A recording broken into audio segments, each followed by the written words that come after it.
रमाकांत यादव की कहानी अब सिर्फ नाम नहीं, खौफ और दबदबे की मिसाल बन चुकी थी। जमीन विवाद ने एक ऐसी घटना को जन्म दिया जो आजमगढ़ की राजनीति और अपराध की दुनिया में सदियों तक याद रखी जाएगी। तिरघा कांड। कहते हैं कि रमाकांत और उसके भाइयों ने 4 राजपूतों को पहले गड्ढा खुदवाने पर मजबूर किया और फिर गोलियों से उनकी हत्या कर दी और उनके शव को उसी गड्ढे में दफन कर ऊपर से नमक डाल दिया गया। पुलिस ने चारों शवों को बरामद किया, रमाकांत के बड़े भाई को गिरफ्तार भी किया गया, लेकिन लचर पैरवी और गवाहों को मुकरने के कारण यह मुकदमा कमजोर पड़ गया। यह सिर्फ एक केस नहीं था, यह उस दौर की कहानी थी जहां डर, दबदबा और सत्ता कानून से पहले चलता था। और इसी खौफ और दबदबे ने रमाकांत यादव को एक साधारण अपराधी से पूर्वांचल की सियासत का शक्तिशाली नाम बना दिया।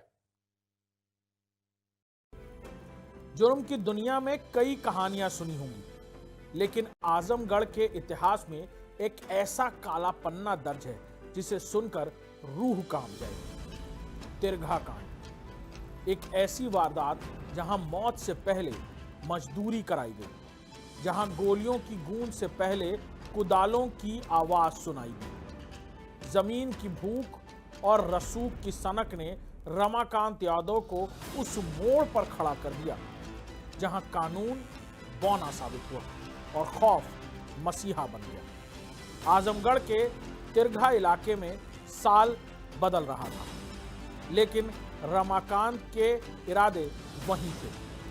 जमीन पर कब्जा और विरोधियों का अंत। कहा जाता है कि जमीन के एक मामूली विवाद ने रमाकांत के भीतर के उस दैत्य को जगा दिया जिसने इंसानियत को शर्मसार कर दिया।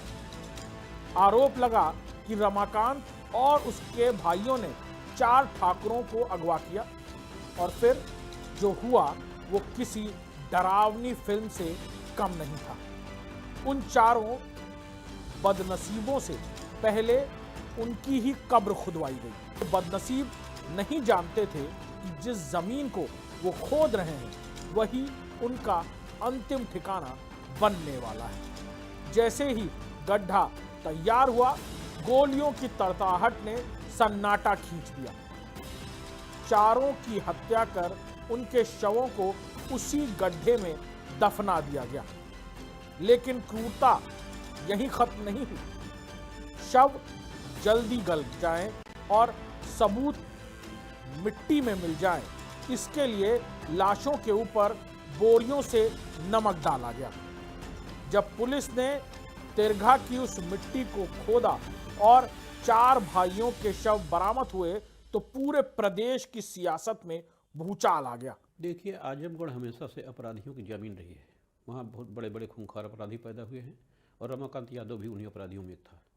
भले एक साधारण परिवार था, लेकिन इसकी पृष्ठभूमि जैसे जैसे यंग होता गया, जवान होता गया, इसकी अपराध में लिप्त होता गया और अपराध का इतना बड़ा आतंक आजमगढ़ में इसका हो गया, इसका इतना बड़ा आतंक हो गया कि कोई भी पद उसके लिए, राजनीतिक पद उसके लिए छोटे लगने लगे। सभी पदों पर उसने विजय की। कोई प्रधानी नहीं खड़ा होता था, ब्लॉक प्रमुख हो जाता था या जिला पंचायत सदस्य, मतलब जिसको भी चाहता था, जिसको समर्थन करता था, वही चुनाव जीतता था। लेकिन ये प्रवृत्ति, चूँकि अपराधियों की प्रवृत्ति होती है, वो किसी के संरक्षण में नहीं पलते हैं, तो उनको संरक्षण मिलता रहता है, तभी वो आगे बढ़ते हैं। संयोग से यादव नाम जुड़ा था, यादव की सरकार भी थी, समाजवादी पार्टी से इनको संरक्षण भी मिल चुका था, मुलायम सिंह यादव जी संरक्षण भी देते थे, इसलिए इनके अपराध में प्रतिदिन दिनों दिन वृद्धि होती गई और इनका आजमगढ़ में आतंक छा गया।